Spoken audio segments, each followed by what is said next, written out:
你好. 老师好. Today we'll be talking about China's population policies. To start off, let me give you a brief introduction of this whole governmentality policy. The ideology behind the one-child policy in China started in the early 1970s with Chairman Mao. He began encouraging families to have fewer children and longer spacing between children. After Chairman Mao's death in the late 1970s, control over the rapidly growing population became a critical component of China's socialist modernization. China desired to gain the same prestige as other Western nations and to become a more developed economy. Social scientists and demographers that worked closely with the Chinese government indicated that what was slowing China down was its rapid population growth. The government decided to come up with a population control plan that would decrease the size of the population and by doing so boost the economy. So what was the plan? So Western sciences seem to provide a quick fix solution to the complex problem of population. And through studying numbers and economics, the government came up with the best solution, the one-child policy.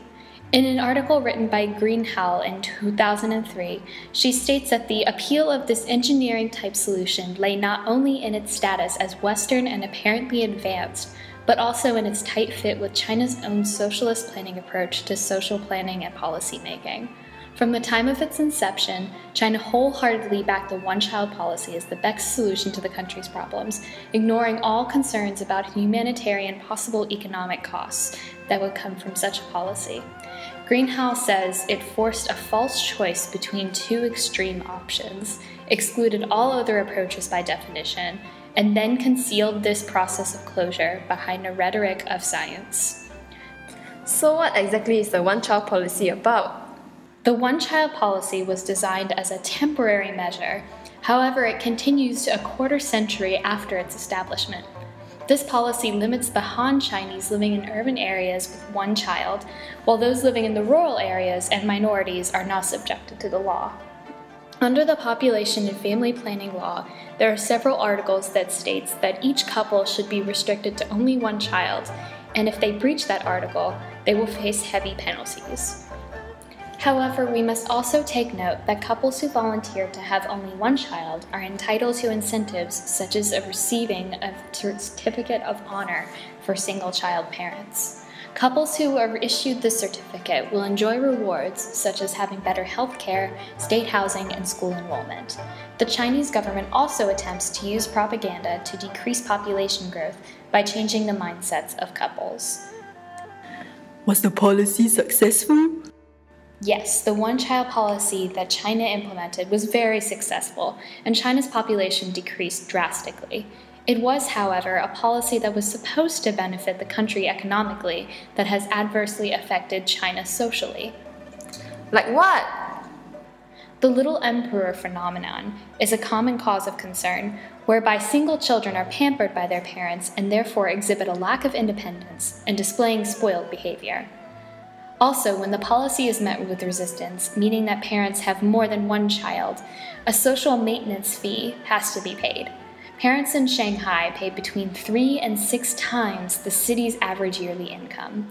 It is estimated that the government has collected over 2 trillion yuan since 1980. Failure to pay the fine has grave repercussions. The second child cannot get household registration, a hukou, which carries with it basic rights such as education. Given is an example of one such mother abused by officials. Feng Yim was forced to have an abortion by the local family planning bureau officials after she failed to pay a 40,000 yuan fine for her second child. An injection was given to her, and it was injected directly into the child's head, who was a stillborn of 7 months. Oh no! Men are also offering to be fake husbands to women who are willing to divorce their real husbands for the sake of a second child. A half-sibling is allowed in the one-child policy, and one such man, Mr. Dong, charges 20,000 yuan for his services, which is less than most SMFs. This involves registering a marriage, applying for fertility and birth certificates, and securing hukou for the child. There will be mutual non-interference with each other's personal lives. In the long run, there will be the problem of too many men in China. It is estimated that there will be 30 million men without mating partners by 2020, and psychologists have speculated that this may lead to competition and unhappiness among the men, increasing crime rate in the country as the men seek to better each other, especially financially, in the shortest possible way. That's bad. How did the policies impact on the skills that you taught us in the previous class? The population policies have many impacts on different scales.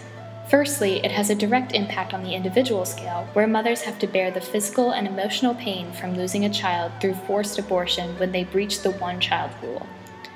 Then on the community scale, as the number of pampered little emperors continue to increase, people in the future generation may get increasingly selfish and egoistic, which may lead to an undesirable social culture of conflict, tension, and war? Okay, maybe not, but lots of social problems? Yes, that is possible. Also, the one-child policy is not a uniform one and has expectations to various groups of people in the society, like the minority ethnic groups, families with parents who are both the one child in their families, as well as farmers whose first child is a girl. Such expectations may spur tension between those who have to strictly abide to the policy and those who are exempted from it. Since there already is an existing tension between the rich and poor, and Hans and minority ethnic groups in certain areas, such differences may heighten the tension or marginalization between these groups of people. Since the general Chinese population is not allowed to give birth to more than one child in their own country, more of them have been going overseas, such as Hong Kong, to give birth. This has impacts on the international scale, especially on mothers in these countries as they fight for the space in the hospitals with citizens to give birth to their child. For example, there has been a growing dislike towards mainland Chinese mothers by Hong Kong citizens. Furthermore, due to China's importance on having boys, many families prefer boys to girls, which has resulted in a great number of abandoned girls who, most of the time, end up as orphans. In recent years, there has been a trend of overseas adoption where people adopt children from other countries. Many American families have been adopting Chinese girls for various reasons, saving the girls from being unwanted and at the same time fulfilling many of their dreams of having a child. Wow, I've learned so much about China and the one-child policy today! Yes, now that you have, I'm going to test all of you about it. Are you ready? Yes!